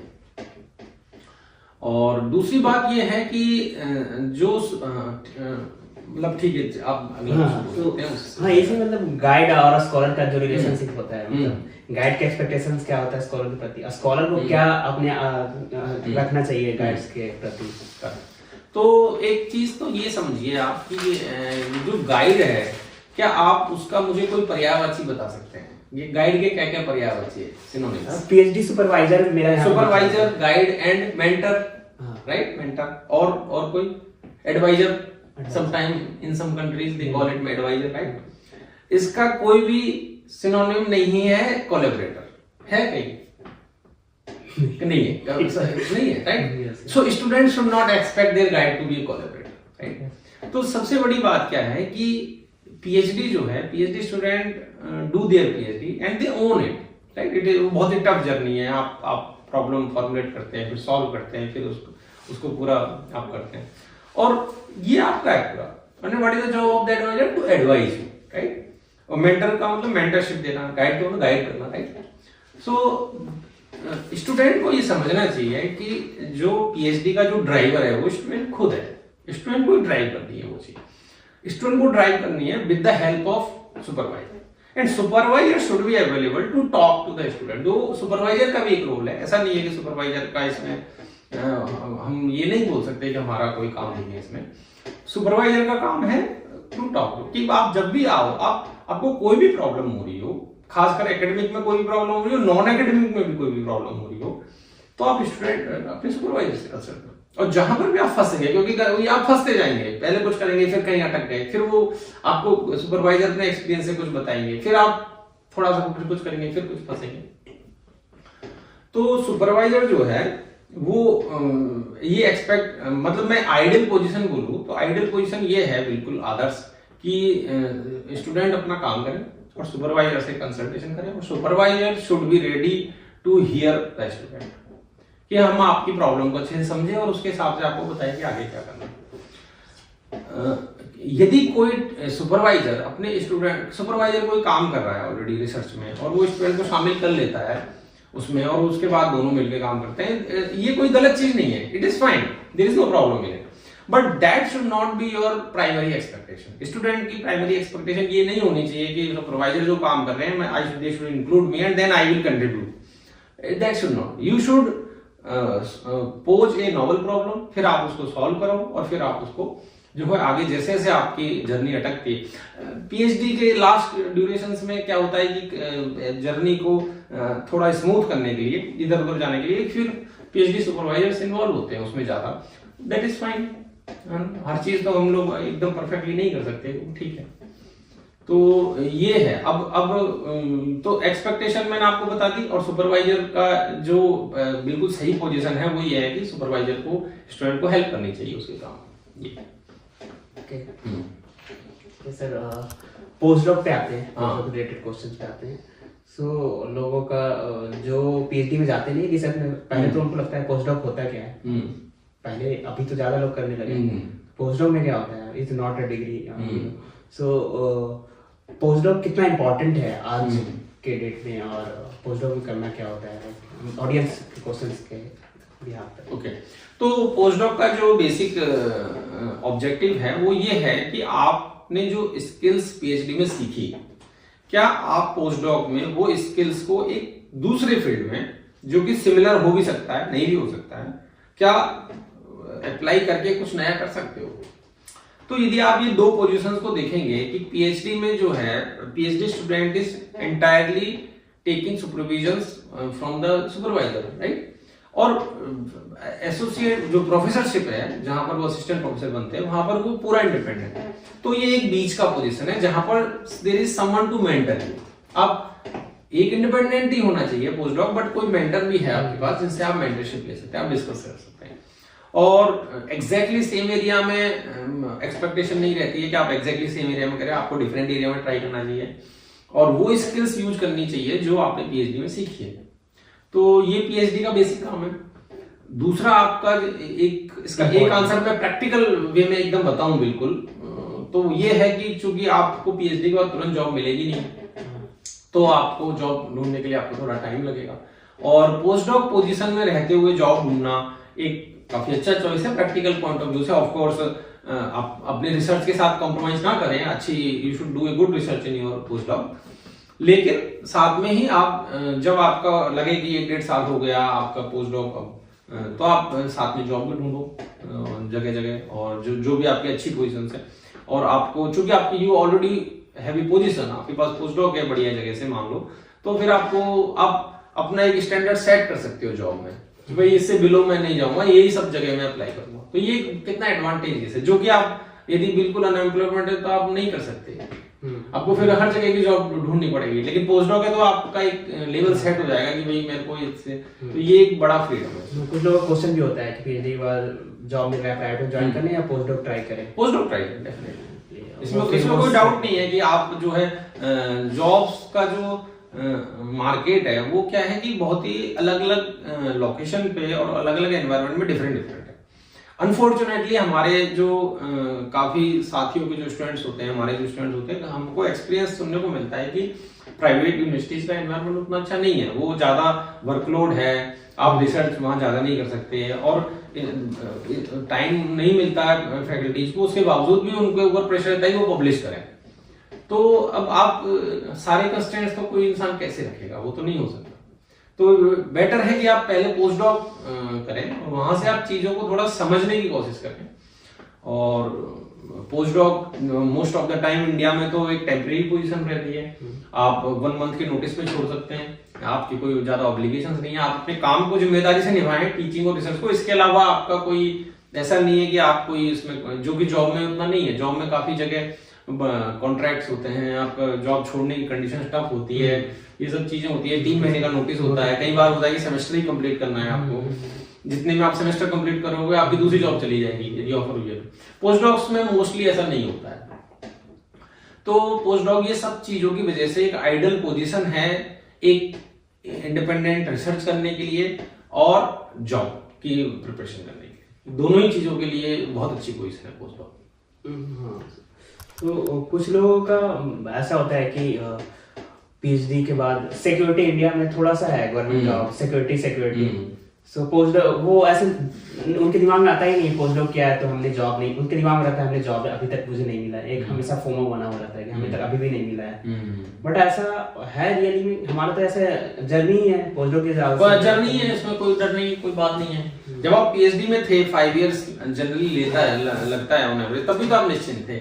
पोस्ट डॉक में भी आप निश्चिंत रहिए, क्या दिक्कत है? अब आपके हाथ में क्या है, ट्राई करना आपके हाथ में, और आप एक पोस्ट डॉक के बाद दूसरी पोस्ट डॉक कर सकते हैं, कौन रोक रहा है? कोई दिक्कत नहीं है। सो रिसर्च एरिया भी डाइवर्सिफाई कर सकते हैं, लाइक कुछ एरियाज का है कि जैसे सर आपका है control theory research observer design, आप electrical engineering department join, chemical engineering correct, chemical engineering में था मैं पोस्ट डॉक। हाँ, तो ऐसे ही कुछ एरियाज मैथमेटिक्स में है जो दूसरे डिपार्टमेंट में पोस्ट डॉक ट्राई कर सकते हैं। मैथमेटिक्स के स्टूडेंट्स जनरली दूसरे डिपार्टमेंट में ट्राई कर सकते हैं, कोई प्रॉब्लम नहीं है। मेरे इंफॉर्मेशन में है कि फ्लो डायनामिक्स में सिविल में भी जा सकते हैं, मैकेनिकल में भी ट्राई कर सकते हैं, और कुछ ऐसे रिलेटेड एरियाज हैं जो आपके इंफॉर्मेशन। हाँ, जो आप इनफैक्ट आप जो पेपर्स आप पीएचडी के दौरान पढ़ते हैं वही देख सकते हैं कि वो कौन कौन से डिपार्टमेंट से आते हैं उनके ऑथर्स। हो सकता है उनके ऑथर्स मोस्टली दूसरे डिपार्टमेंट से आते हो, तो वो सब को आप वैसे भी लिखना चाहिए आपको पोस्ट डॉक की रिक्वेस्ट के लिए। जो यदि आपको पोस्ट डॉक ढूंढ रहे हैं आप वैसे ही दूसरे डिपार्टमेंट में चले जाएंगे, कोई दिक्कत नहीं है उसमें। मेरे कनेक्शंस के इंफॉर्मेशन से मुझे लगता है कि लोग ये थोड़ा लैक है इंफॉर्मेशन का कि लोग दूसरे डिपार्टमेंट ट्राई नहीं करते। मैं जब अपने प्रोफेसर से आप लोग से बात करता तो बोलते थे हाँ ट्राई करो, नया फील्ड ट्राई करो, जरूरी नहीं है कि पीएचडी में जो रिसर्च किया है उसी डायरेक्शन में मिले, दूसरे फील्ड में डाइवर्सिफाई करो। ये एक आपने बहुत अच्छी बात कही कि पोस्ट डॉक में एक जो डिफरेंस है पीएचडी कंपैरिजन में, वो ये कि पोस्ट डॉक में आपको थीसिस नहीं सबमिट करनी है। तो ये एक अच्छी बात है कि आप ट्राई कर सकते हैं नया फील्ड, नहीं हुआ आपसे तो कोई बात नहीं, इट्स ओके, राइट। पीएचडी में ऐसा नहीं है। पीएचडी में क्या होगा कि यदि आपने करने की कोशिश की और आपका नहीं हुआ तो आपको पूरा पीएचडी आपका खराब हो जाएगा, फिर आपको शायद यदि पीएचडी करनी है दूसरी जगह फिर पीएचडी करनी पड़ेगी। पोस्ट डॉक में तो कोई डिग्री नहीं मिलती, पोस्ट डॉक में आपको एक्सपीरियंस मिलता है, जितने टाइम आप काम करते हैं उतने टाइम का आपको एक एक्सपीरियंस सर्टिफिकेट मिलता है, और जो पेपर आप पब्लिश करते हैं। यदि आपने पोस्ट डॉक एक ऐसी जगह ज्वाइन किया जहां आपने कोशिश की और आप उस फील्ड आपसे नहीं बैठा, आप नहीं कर पाए उसको, ठीक है, आपको एक्सपीरियंस लेटर मिलेगा, आपका पब्लिकेशंस नहीं होगा, इट्स फाइन। पब्लिकेशन के चलते थोड़ा सा वो लोग हो जाते हैं, कंटिन्यूटी थोड़ा ब्रेक हो। लेकिन मेरे हिसाब से तो थोड़ा सा आप पीएचडी के वर्क के भी टच में रहिए, थोड़ा सा आपको पता हो। अब कई बार तो होता है कि पीएचडी में सारे पेपर पब्लिश नहीं हो पाते हैं, तो बाद में भी पेपर आते हैं, पीएचडी के पेपर बाद में आते रहते हैं 1-2 साल, उससे भी काम चल जाता है। I think it is fine. So academia के अलावा भी पीएचडी वाले लोग ट्राई कर सकते हैं, कुछ अपॉर्चुनिटीज हैं। मैं थोड़ा बहुत 1-2 कंट्री विजिट किया हूँ, वहाँ पे देखता हूँ कि जॉब एकेडमिक के अलावा बहुत सा सर्विस देते रहते हैं ऐसे प्राइवेट जगह पे भी लोग, रिसर्च रिलेटेड। सो इंडिया में ऐसे या पीएचडी से जो है दिल्ली से जो आए हैं उनके लिए और अपॉर्चुनिटीज है। हाँ, बहुत सारी कंपनीज है जो पीएचडी मैथमेटिक्स को पोजीशंस देती है, अच्छी पोजीशंस देती है। और एमएससी के बाद तो बहुत सारे है जो अच्छी पोजीशंस देती है। मतलब पीएचडी शायद एमएससी में देखता हूँ कि यहाँ प्लेसमेंट भी होते हैं, तो उसमें एमएससी मैथ्स भी बैठते हैं बहुत सारे प्लेसमेंट्स में। तो बहुत सारे, तो ये आपके अपने एप्टीट्यूड पर डिपेंड करता है कि आपको क्या अच्छा लगता है। ये आपको एकेडमिया में आना है तो आप को यदि ये अच्छा लगता है तो ये आपके लिए बढ़िया है। यदि आप कंपनी में ट्राई करना चाहते हैं, इंडस्ट्री में ट्राई करना चाहते हैं एक बार, तो फिर आप उसको ट्राई कर सकते हैं, कोई दिक्कत नहीं है। अपॉर्चुनिटीज है। थोड़ा रिस्क लेने में क्या बुराई है, आप चले जाइए, आपको नहीं अच्छा लगे आप एकेडमी में आ जाइए, क्या फर्क पड़ता है, कोई फर्क नहीं पड़ता। उसके बाद लाइक अभी जैसे हम लोग एक सीक्वेंस में चल रहे हैं पीएचडी पोस्ट डॉक में, now come to the assistant professor से इंटरव्यू, कैसे रिटेन निकालना है, इंटरव्यू में क्या वे होता है, प्रेजेंटेशन देना होता है, एक्सपेक्टेशन वही वाला क्वेश्चंस लाइक पैनल्स का, यहाँ पे क्या एक्सपेक्टेशंस होता है। कोई ज्यादा डिफरेंस नहीं है, मैं बोलूंगा कि पीएचडी में और इसमें कोई ज्यादा डिफरेंस नहीं है। एक तो इसमें एक इम्पोर्टेंट चीज मैं ये ऐड करूंगा कि काफी यूनिवर्सिटीज में और एनआईटी ट्रिपल आईटी में भी, बहुत सारे एनआईटी ट्रिपल आईटी में भी रिटन एग्जाम होता है, एक फ्रेश असिस्टेंट प्रोफेसर का रिटन, उसका सिलेबस भी नेट जैसा ही होता है। तो एक तो आज आप तैयारी करेंगे तो आपका वो अच्छा होगा, पहली बात तो ये है। दूसरी बात ये है कि जहां डायरेक्ट इंटरव्यूज होते हैं वहां पर इंटरव्यू मेनली 2 पार्ट में डिवाइड होता है। एक टीचिंग डेमो होता है टीचिंग का, वो 20-25 मिनट का होता है, और एक रिसर्च प्रेजेंटेशन होता है जो कि 50 मिनट करीब होता है, और उसमें आपको अपना एकेडमिक जर्नी, अपने अचीवमेंट्स, रिसर्च, जो टूल्स आप यूज करते हैं वो सब आपको बताने हैं। तो आपका जो है इसमें मैं यदि पीएचडी इंटरव्यूज के साथ ऐड करना चाहूँ कुछ, तो apart from the analytical skill आपके अंदर थोड़ा सा वो कि आपने पीएचडी में क्या अच्छा अचीवमेंट आपने किया, आपके अच्छे पब्लिकेशंस हैं क्या, और पोस्टडॉक यदि आपने किया है तो क्या उसमें आपके अच्छे पब्लिकेशंस हैं, ये सब आपका देखा जाएगा। और जब इंटरव्यू होता है तो क्वेश्चन आंसर से वो पता चल जाता है कि वास्तव में वो वर्क है जो पब्लिकेशन है वो एक्चुअली में कैंडिडेट कितना ओन करता है उसको, कितना उसका इसमें कंट्रीब्यूशन है उस पब्लिकेशन में, वो बातचीत से फिर पता चलता है। तो यहाँ पे रिसर्च पब्लिकेशन में काफी ज्यादा इम्पोर्टेंस, रिसर्च पब्लिकेशन का इम्पोर्टेंस से ज्यादा, चूंकि मैंने वो पार्ट को इसलिए बोल के स्किप कर दिया था कि पीएचडी वाला भी मैं ऐड कर दूं, एक्चुअली में वो बेसिक भी पूछते हैं और आपके एनालिटिकल स्किल्स भी उसमें, और सेम बात है कि आपको 2 सब्जेक्ट कम से कम ऐसे बताने पड़ेंगे जिसमें आप बहुत अच्छे हो, माइंड ब्लोइंग हो, और फिर उनसे आपसे बेसिक क्वेश्चन पूछा जाएगा, तो वो चीज काफी इंप्रेस करती है। तो यदि आप शॉर्टलिस्ट हो गए तो फिर वही ज्यादा मैटर करता है। वंस यू आर शॉर्टलिस्टेड, आपकी बेसिक स्किल्स, आपकी क्रिटिकल थिंकिंग, सब्जेक्ट की नॉलेज ये ज्यादा मैटर करती है। शॉर्टलिस्ट होने के लिए आपको पब्लिकेशंस की रिक्वायरमेंट होती है, और मोस्ट ऑफ द टाइम ये नंबर पे नहीं डिपेंड करता है, ये क्वालिटेटिवली उसको देखते हैं, क्वांटिटेटिवली इसको नहीं देखते। पब्लिकेशंस चाहे कम हो चलेगा, कोई दिक्कत नहीं, 1-2 पब्लिकेशन भी बहुत है, मतलब एक अच्छी जॉब पाने के लिए 1-2 ऐसे पब्लिकेशन भी बहुत है। बहुत अच्छा इंफॉर्मेशन वाली बात हाँ, है। उसके लिए 15-20 की लिस्ट बनानी लोग नंबर्स पे भागते हैं, कोई जरूरत नहीं है आपको 15-20 की। आपको मैं एक इंटरेस्टिंग बात ऐड कर दूं इसमें कि एनआईटी और ट्रिपल आईटी में जो है पॉइंटिंग सिस्टम है, तो वहाँ पब्लिकेशंस के पॉइंट मिलते हैं, पर जो फ्रेश असिस्टेंट प्रोफेसर पे लेवल 10 उसके लिए कोई पॉइंट नहीं है, उसके लिए 0 पॉइंट्स। तो फिर आज आपको जॉब चाहिए तो आपको कोई पॉइंट नहीं चाहिए, फिर बाद में प्रमोशन के लिए रिक्वायरमेंट है, पर वो तो अलग बात है ना, आपको पहले जॉब तो चाहिए, उसके बाद आप पॉइंट गेन करेंगे, और पॉइंट का भी एक थ्रेशोल्ड है, उसके बाद जो सरप्लस पॉइंट्स है उसकी कोई वैल्यू नहीं। तो क्यों ना आप सरप्लस पॉइंट बढ़ाने की बजाय आप क्यों ना क्वालिटी पे फोकस करें सारे लोग, की हम लोग एक अच्छी क्वालिटी की रिसर्च कर पाए, एक्सेस का कोई बेनिफिट नहीं। कुछ रिसर्च इंस्टीट्यूट्स भी हैं, मैं कोई लोढ़ा नाम करके मैं मुंबई में ओपन हो रहा है, बाहर के अच्छे इंस्टीट्यूट्स के तर्ज पे इंडिया में भी, तो एक तो मोस्टली ज्यादातर इंडिया में रिसर्च भी है और टीचिंग इंस्टीट्यूट बोथ कॉम्बिनेशन चल रहा है, तो रिसर्च इंस्टीट्यूट्स भी ट्राई करा जा सकता है अगर ऐसा अपॉर्चुनिटी मिलता है। रिसर्च किस चीज के लिए, पोस्ट डॉक के लिए, फैकल्टी? रिसर्च इंस्टीट्यूट्स ही सिर्फ like job as a research institute as a worker, research करना है एज ए सैलरीज पर्सन, कुछ ऐसे अपॉर्चुनिटीज है इंडिया में? एक तो रिसर्च लैब होता है, एक रिसर्च लैब होता है, जैसे डीआरडीओ वगैरह में साइंटिस्ट की पोजीशन होती है, पर बात जो आप बोल रहे हैं वो मैं नहीं पकड़ पा रहा हूँ वो एक्चुअली में क्या जॉब है, क्योंकि या तो पोस्ट डॉक है या प्रोफेसरशिप है। और एक क्राइटेरिया होगा कि आपको साल में 2-3 अच्छे पब्लिकेशंस लाने हैं, जाके आपको जस्ट रिसर्च बैठ के काम करना है, रिसर्च। तो मैं इसको पोस्ट डॉक के जैसा समझूं, बट ये लॉन्ग टर्म है, लॉन्ग टर्म है। तो फिर क्या वो वहां पर स्टूडेंट को हायर कर सकते हैं अपने अंडर में, पीएचडी करा सकते हैं, बिकॉज दे हैव पीएचडी, क्योंकि वो पीएचडी करा सकते हैं तो फिर वो प्रोफेसर ही हुए। आप ऐसा बोल सकते हैं कि प्रोफेसर की पोजीशन है जो कि उसमें टीचिंग नहीं है। हाँ वही मेरा। हाँ तो वो तो बहुत अच्छा है, मतलब यदि किसी व्यक्ति को उसमें इंटरेस्ट है कि मुझे ज्यादा टाइम मिलता है इंडिया में, ऐसा अपॉर्चुनिटीज बहुत ही कम है, बहुत ही कम है। और जहाँ टीचिंग कम है वहां पर भी कुछ ना कुछ एक्टिविटीज होती रहती है, क्योंकि टॉप इंस्टीट्यूशंस की रेस्पॉन्सिबिलिटी रहती है कि वो एक आम जनता में वो मैथमेटिक्स के लिए एप्टीट्यूड डेवलप करे, अवेयरनेस करे। तो वो लोग समर स्कूल्स कराते हैं, वो फिर उनमें पढ़ाते हैं वहाँ के फैकल्टीज, तो आपको पढ़ाना तो पड़ेगा ही। मतलब मैं अभी गया था सर, आपको भी पता है, तो वहाँ पे वो बुल्गारियन एकेडमी ऑफ साइंस में सब प्रोफेसर्स, वो इंस्टीट्यूट्स टीचिंग का नहीं था, रिसर्च करते थे। मैंने सब पूछा तो बताया कि हाँ कुछ क्राइटेरिया है, टारगेट है, तो बस बैठते हैं, प्रोफेसर्स आते हैं, रिसर्च करते हैं, जाते हैं, और रिसर्च स्कॉलर भी लिए हुए हैं। मतलब मैंने पूछा फिर course work, basic fundamentals, PhD scholars कहाँ से? करेक्ट। तो ऐसे इंस्टीट्यूट्स हैं, वहाँ से बेसिक कोर्सेज कर लेते हैं। सोफिया यूनिवर्सिटी से आए थे बच्चे, यहाँ कर लेते, और ये लोग कुछ ऐसे प्राइवेट रिसर्च कंसल्टेंसी भी देते हैं जॉब के साथ साथ, वो काम कर रहे हैं। तो वो फ्रीलांस टाइप का काम रिसर्च के साथ साथ, अपने ड्यूटी के साथ साथ बहुत सारा एक्स्ट्रा चीजें कर रहे हैं। ऐसे कोई नॉर्म्स है नहीं, वो लोग कर रहे हैं। तो वहां से मेरे दिमाग में आया रिसर्च अच्छी, मतलब किसी को रिसर्च में ही इंटरेस्ट है, टीचिंग में वो नहीं है तो हाँ मतलब इंडिया में जहां तक मैं जानता हूँ, जैसे TIFR है, HRI है, वो बहुत टॉप लेवल के इंस्टीट्यूशंस हैं। मतलब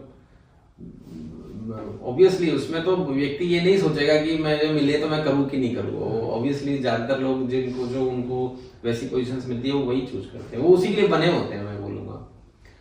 तो वहाँ पे टीचिंग है, बट कम स्टूडेंट्स में ऐसे टीचिंग कम है वहाँ पे, टीचिंग है लेकिन, और वहाँ भी नई नई एक्टिविटीज, आई थिंक वो शायद कुछ साल पहले टीचिंग कम होगी, अब शायद वो बढ़ गई है, वो मतलब बढ़ती जा रही है, क्योंकि गवर्नमेंट के प्लान होते हैं कि आप कुछ डिग्री ऑफर करो, कुछ कोर्स ऑफर करो, उनके अपने विजन्स होते हैं एक्सपेंड करने के। तो जैसे जैसे एक्सपेंड होता जाएगा आपके ऊपर टीचिंग लोड बढ़ता जाएगा।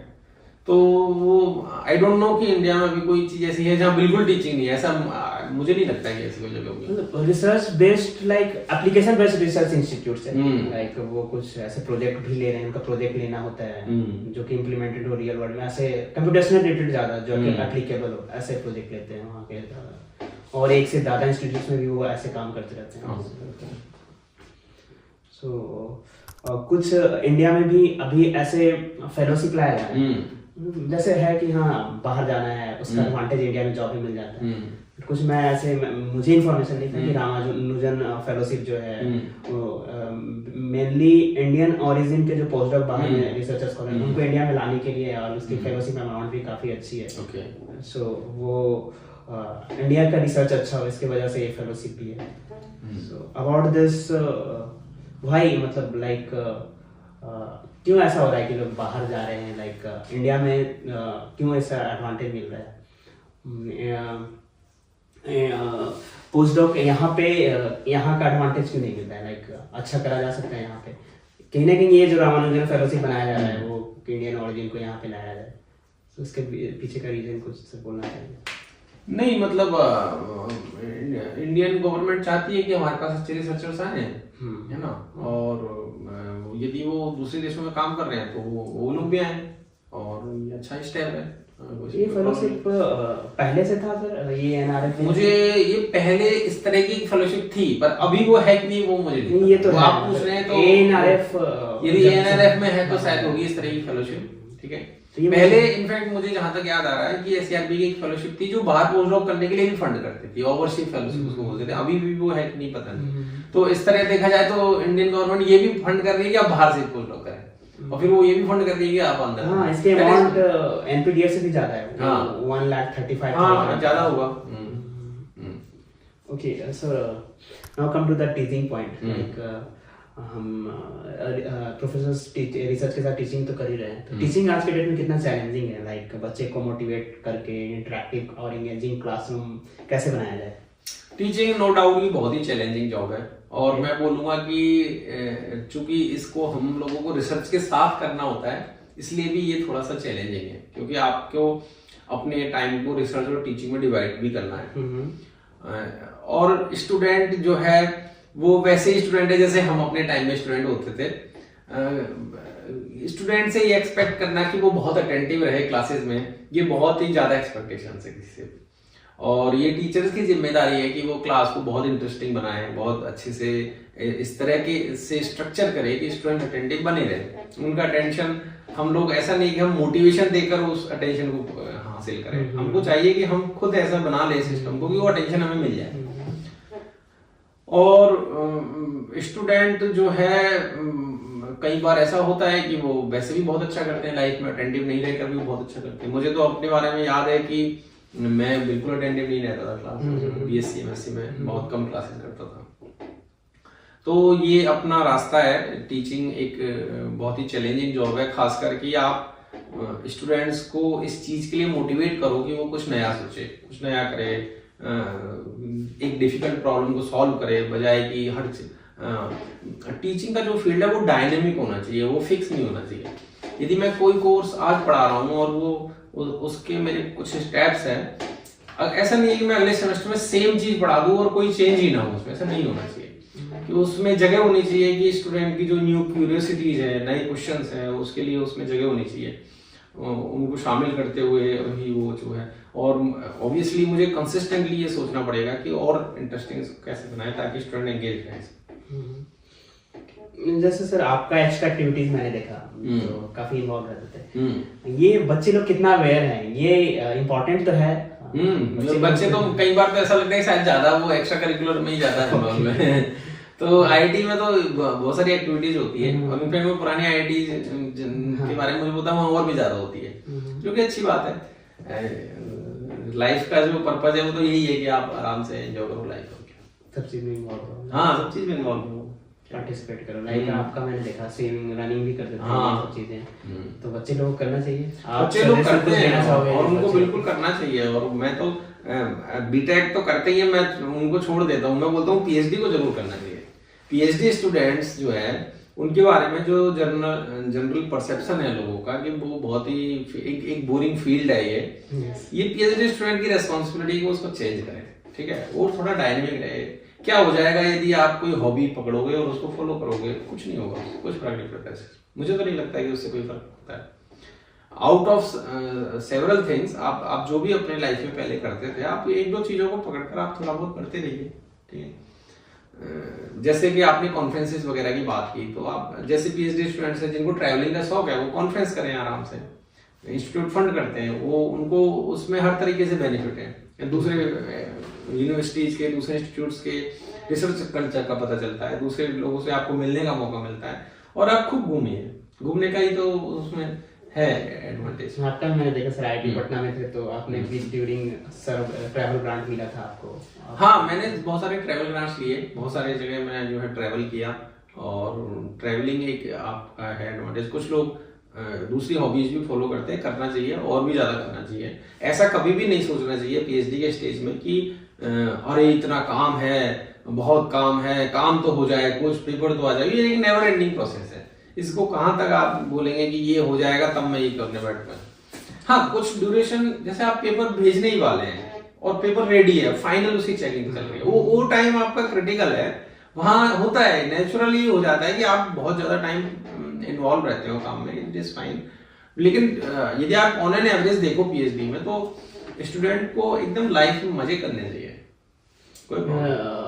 यू आल्सो नो, मैं सुपरवाइजर हूँ। मैं जब पीएचडी में थर्ड ईयर में था तो मैं कहीं नहीं गया था कॉन्फ्रेंस में, अप्लाई किया था, कोविड आ गया था, एएफएस भी अप्लाई किया था, वहाँ भी हो गया था, बट कोविड की वजह से नहीं गया था। फॉरेन भी ट्राई कर रहा था, एमबीए एचएम के लिए कर रहा था, थोड़ा सा प्रॉब्लम हो रही थी ऑफिशियल वे में।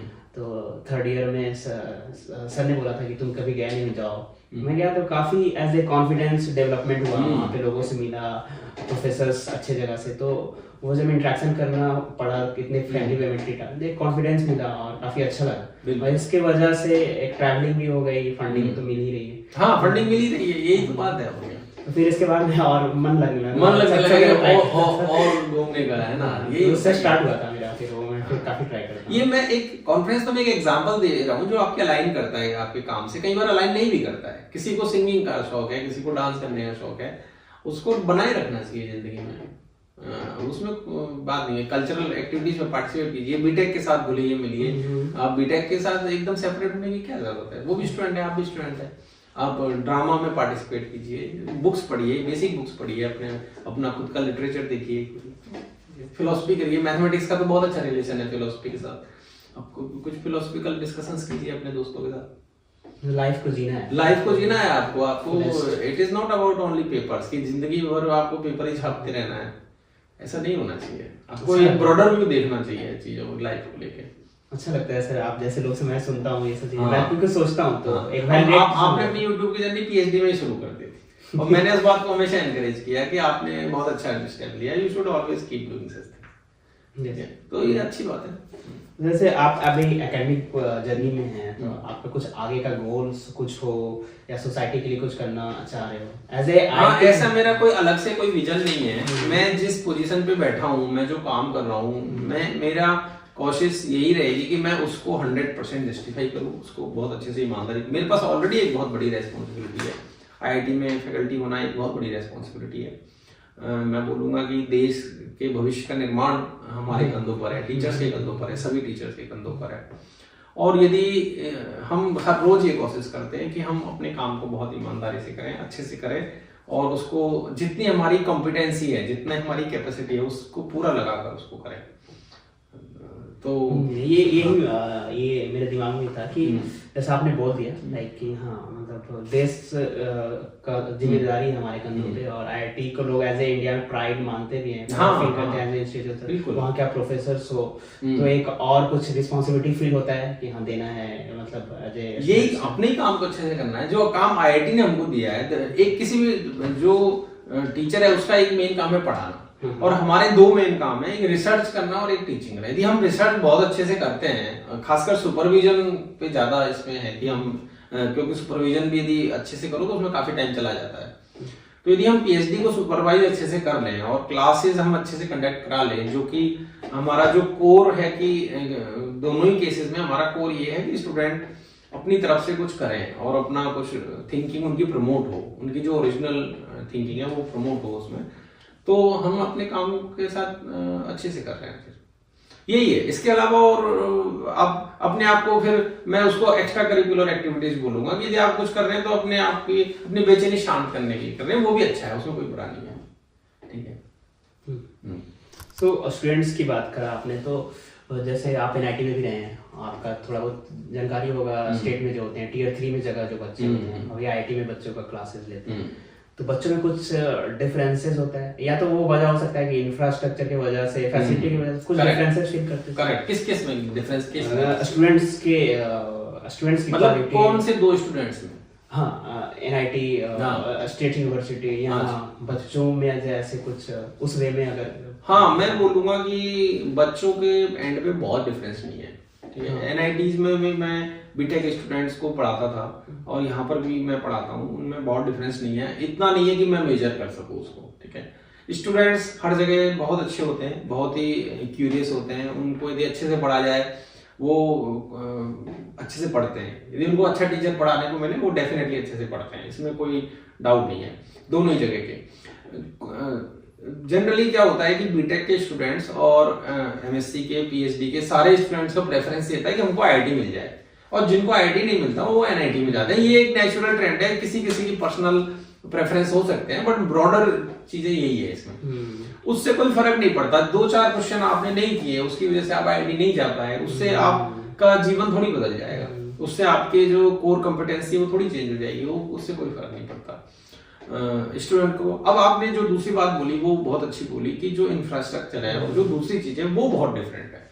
अनफॉर्चुनेटली ऐसा है कि जो रूल्स रेगुलेशंस हैं वो आईआईटी के फ्लेक्सिबल है। मतलब ये अच्छी बात है कि आईआईटी के फ्लेक्सिबल है, अनफॉर्चुनेटली एनआईटी या दूसरी जगह पर ऐसा नहीं है, ये मैं बोलना चाहूँगा।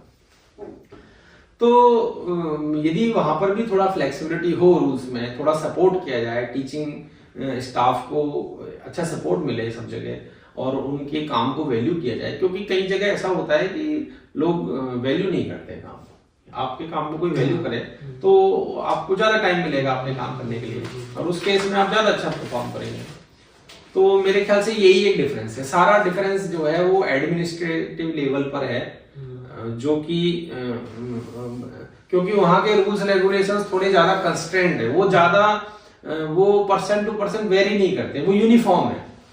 और वो यूनिफॉर्म इसलिए बनाए गए हैं कि उनको कोई उनका कोई गलत फायदा ना उठाए, तो इसलिए उन्होंने वो थोड़े स्ट्रिक्ट और बोले जो कि सबके लिए यूनिफॉर्मली अप्लाई है। आईआईटी इस मामले में थोड़ी फ्लेक्सिबल है। आपको खैर फंडिंग का डिफरेंस है, पर फंडिंग का डिफरेंस मैथमेटिक्स में उतना फर्क नहीं पड़ता है, आप अपना काम खुद भी कर सकते हैं। और भी चीजें का बंदोबस्त हो जाता है, जर्नल्स पेपर्स भी मिल जाते हैं, यदि सब्सक्राइब नहीं है तो आप दोस्तों से मांग सकते हैं। और भी सॉफ्टवेयर का भी कोई इतना बड़ा इश्यू नहीं आता है। मेन इश्यू है जो पेपर वर्क है, पेपर वर्क आईआईटी का बहुत स्मूथ है और ये चीज पेपर वर्क एनआईटी में उतना स्मूथ नहीं है। पर मैं जहां तक मेरा एक्सपीरियंस है वो इम्प्रूव हो रहा है, बट वो पता नहीं वो अच्छा ऐसा नहीं हो पा रहा है कि हाँ भाई आईआईटी में और एनआईटी में कोई डिफरेंस नहीं है, पता नहीं क्यों। बट ये सभी के लिए ट्रू नहीं है, ये बात भी सही है कि सारे एनआईटीज के लिए ट्रू नहीं है, कुछ एनआईटीज बहुत अच्छे करती है काम। इस वजह से जो बच्चे निकलते हैं इस सिस्टम में थोड़ा सा एडवांटेज है। इस वजह से जब बच्चे बाहर निकलते हैं इन्वायरमेंट अच्छा होता है, थोड़ा फ्लेक्सिबल इन्वायरमेंट, थोड़ा सा चेंजिंग आ सकता है। तो बच्चे एज ए माइंडसेट तो सब ठीक है, अच्छे जैसे गाइडेंस मिलेगा अच्छे जाएंगे, बट उसके वजह से इंफ्रास्ट्रक्चर फैसिलिटीज की वजह से थोड़ा सा फर्क पड़ सकता है। स्टूडेंट जैसे मैं बोलूँ, यदि बीटेक के लिए बोलूँ तो सबसे पहले तो भाई आप ये अपने लाइफ का ऑब्जेक्टिव मत बनाइए कि जॉब ही करना है। मतलब जॉब को यदि आप सेंटर में रखकर बाकी सब चीजों को उसके अराउंड करेंगे तो फिर तो क्या कह सकते हैं। तो वो तो ज्यादातर स्टूडेंट्स में होता है ऐसा। तो और भी जैसा एनवायरनमेंट, जैसे आप बोल रहे थे कि जैसा एनवायरनमेंट होता है इंस्टीट्यूट्स में, वो एंड पॉइंट तो उसका स्टूडेंट ही है, क्योंकि सब चीज तो स्टूडेंट के लिए ही किया जा रहा है, तो स्टूडेंट में वो रिफ्लेक्ट होगा डेफिनेटली बात। So now we are in the last stage of this talk. So sir कभी आपके लाइफ में ऐसा कुछ टफ फेज आया, डिफिकल्ट फेज, लगा कि सब गया, मतलब गिव अप करने वाला मोमेंट आ गया, तो उस समय कैसे? तो मैं यदि इसको किसी और व्यक्ति के स्ट्रगल से कंपेयर करूं तो मेरी लाइफ में ऐसा कोई स्ट्रगल नहीं था।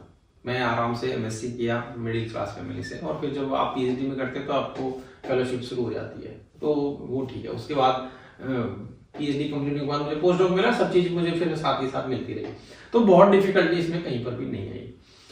पीएचडी के अंदर क्या होता है कि जब आप, PhD is all about patience. PhD में आपको पेशेंस रखना पड़ेगा और पेशेंस रख के काम करना पड़ेगा, क्योंकि ये एक लॉन्ग प्रोसेस है। आपको इसमें एक प्रॉब्लम को सॉल्व करना है जो कि उसमें टाइम लगता है, और आप नहीं जानते कि आप एक्चुअली में कितना कर चुके हैं। ये आप उसको बीच में नहीं फिगर आउट कर सकते, वो लास्ट में जाके पता चलता है कि हाँ मैं पेपर हो गए, पेपर पब्लिश हो गए, अब आपको सेटिस्फेक्शन मिलेगा। पर बीच में आप कहाँ खड़े हैं, आप वास्तव में कुछ सिग्निफिकेंट कर रहे हैं या आपका टाइम ही वेस्ट हो रहा है, वो आप नहीं जानते। तो वही टाइम होता है जब इंसान को ऐसा लगता है कि हाँ ये टफ पेज है।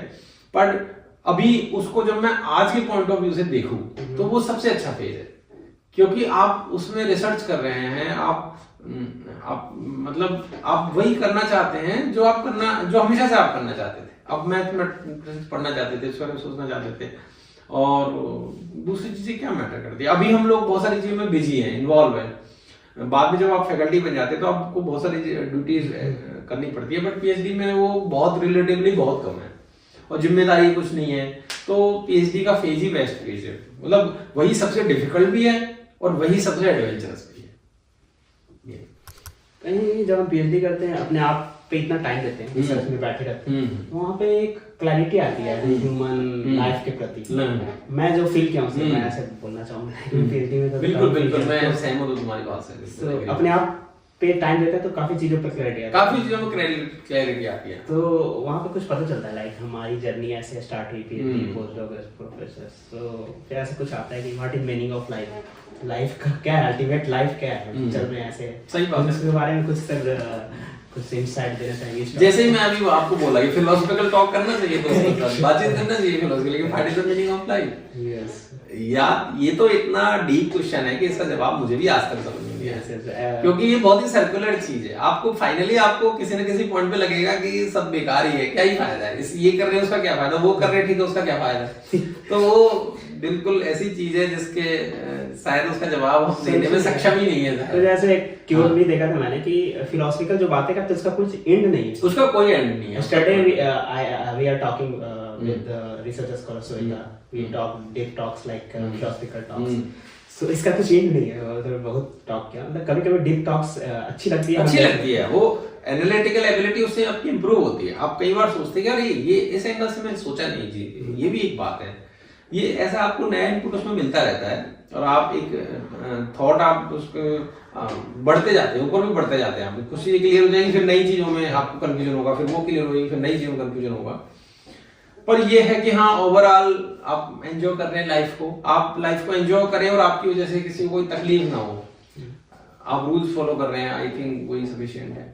और क्या ठीक है। So now we are in the end of this talk. So youth के बारे में एक क्वेश्चन था, मैंने लिखा हुआ है कि आज की यूथ क्या गलतियां कर रहे हैं? मैं यूथ क्या बोलूं इसमें, मैं बोलता हूं कि सारा जो ओल्डर जनरेशन है और जो यूथ है और जो हमारी जनरेशन है और जो बच्चे, सब एक ही गलती कर रहे हैं कि सब दिन रात मोबाइल चलाते रहते हैं। ठीक है, ये इससे कैसे निजात पाऊं मैं, हम भी इसका एक पार्ट है और ये एक बहुत बड़ी समस्या हो रही है खड़ी। मुझे तो लगता है कि यदि कोई व्यक्ति यही सीख ले कि मैं मोबाइल ना चलाऊं, इसका ही तरीका वो जान ले, तो शायद वो वैसे ही अच्छा हो जाएगा। क्योंकि आप बोर होंगे और बोर होने पर आपको थॉट आएंगे अच्छे, मतलब खराब भी आएंगे पर आप उनको अच्छे डायरेक्शन में ले जा सकते हैं अपनी थिंकिंग के। बट यदि आप बिजी ही रहेंगे सारे दिन एकदम नॉनसेंस चीज में जिसमें कि आपको कोई आउटपुट नहीं मिल रहा है, तो फिर आप क्या करेंगे जिंदगी में, आपका टाइम वेस्ट होता रहेगा। तो ये एक बहुत बड़ी समस्या है सभी के साथ। अदरवाइज तो मैं बोलूंगा कि और खासकर जो रील्स है उससे आपको कोई आउटपुट नहीं मिलता है। आप यदि एक प्रॉपर कोई लेक्चर सुन रहे हैं, किसी का एक पॉडकास्ट सुन रहे हैं, कोई ठीक है, दैट इज फाइन, हो सकता है वो आपके लिए रिलेटेबल ना हो, बेटर ये कि आप अपना काम करें और वो बेकार की चीज सुनने का कोई मतलब नहीं है। पर फिर भी चलो मैं मान लेता हूँ कि उससे आपको कुछ मिलेगा। ठीक है, कई बार तो खैर वो बहुत ही यूजफुल होता है, वो भी एक केस है कि कई बार वो आपके लिए एकदम लाइफ चेंजिंग हो सकता है। लेकिन जो सारे दिन कोई काम नहीं और उसके लिए जो हम स्क्रॉल करते रहते हैं मोबाइल को, बहुत डेंजरस है। एक चीज में इसमें इनपुट ये डालूंगा कि लाइफ में निठल्ला रहना बहुत जरूरी है, बोर होना बहुत जरूरी है। यदि आप, जो कि पहले हम होते थे, हमें अपना बचपन याद है कि हम बहुत बोर होते थे अभी और हमारे अच्छे थॉट, आपने एक बहुत अच्छी बात कही, जब PhD में बैठते हैं, टाइम मिलता है, तब लाइफ का हम पूछते हैं कि what is the meaning of life. यदि आप ऐसा नहीं करेंगे तो आप कभी नहीं पूछेंगे। यदि आप हमेशा बिजी रहेंगे, हमेशा बिजी रहना अच्छी चीज नहीं है। कभी अकेले वॉक कीजिए, कभी बिना कुछ किए बैठिए कहीं पे, कभी सोचिए कुछ लाइफ के बारे में। और यदि हर बार ही हम जैसे ही 2 सेकंड में मिले नहीं कि हमने मोबाइल निकालना शुरू कर दिया, तो उससे क्या है कि वो आप वो मोमेंट मिस कर जा रहे हैं। वो माइंड सर ऐसा ट्रेंड हो गया है, थोड़ा सा भी छूटता है तो कुछ फोमो हो रहा है, लाइक कुछ छूट रहा है, तुरंत डोपामाइन चाहिए, कुछ चाहिए, तुरंत कुछ चाहिए। वो बिल्कुल ड्रग हो गया है, बिल्कुल अजीब सा फीलिंग आने लगता है और मसल मेमोरी हो गई है, पता भी नहीं चलता कि कब मोबाइल निकाल लिया हमने और कब वो सब करने लगे दिन रात। इस चीजों पे मैं काफी थोड़ा गहरा सोचता हूँ। ऐसे स्टीव जॉब्स जिसने एप्पल बनाया, वो एक उन्होंने बताया था कि वो अपने बच्चे को 16 इयर्स तक मोबाइल नहीं दे रहे, बाकी अर्निंग के लिए पूरे बच्चे को ये कर रहे हैं, कंज्यूमर बना के रखे हैं। सही बात है। उनको पता है इसका डिसएडवांटेज क्या है, वो 16 इयर्स तक रेस्ट्रिक्ट करके रखे, बच्चे को नहीं देना, बाकी ये कर रहे हैं, क्या कर सकते हैं। और दूसरी चीज की कहीं ना कहीं हम रियल वर्ल्ड से इन्फ्लुएंस हो रहे हैं, हम जो रियल में है वो हम दे रहे हैं या समझ रहे हैं, सोच रहे हैं, पता ही नहीं चल रहा है कि हम किस पोजीशन पे खड़े हैं। हम जो है अपने आप को व्यू पॉइंट रील वाला ही हो गया है। सबके पास ओपिनियन है, सब चीजों के बारे में इतना ज्यादा इन्फ्लुएंसर आ चुके हैं सबके पास, मतलब हमारे पास बहुत ज्यादा इन्फॉर्मेशन है जिसकी हमें कोई जरूरत नहीं है, उससे हमारा कोई काम नहीं है, हो सकता है वो हमारे काम में भी डिस्टर्ब कर रहा हो। मैं काम को इन्फ्लुएंस कर रहा हूँ। टाइम तो खैर खराब हो ही रहा है, वही गलत बात है। Yes, yes. So, sir, thank you so much for this wonderful talk. I enjoyed a lot, I learned a lot, and I am very grateful you listen my questions and answer properly with politely. So, thank you so much. I think ये discussions students के point of view से helpful होगा. Thank you so much. आपने time निकाला और agree किए channels पे। हमेशा आप करते ही रहते थे सपोर्ट्स, ऐसे भी आप एग्री किए, तो बहुत अच्छा लगा सर। थैंक यू अनीश, मेरे को काफी टाइम बाद तुमसे मिलके बहुत खुशी हुई, मजा आया बहुत। ठीक है, थैंक यू सर।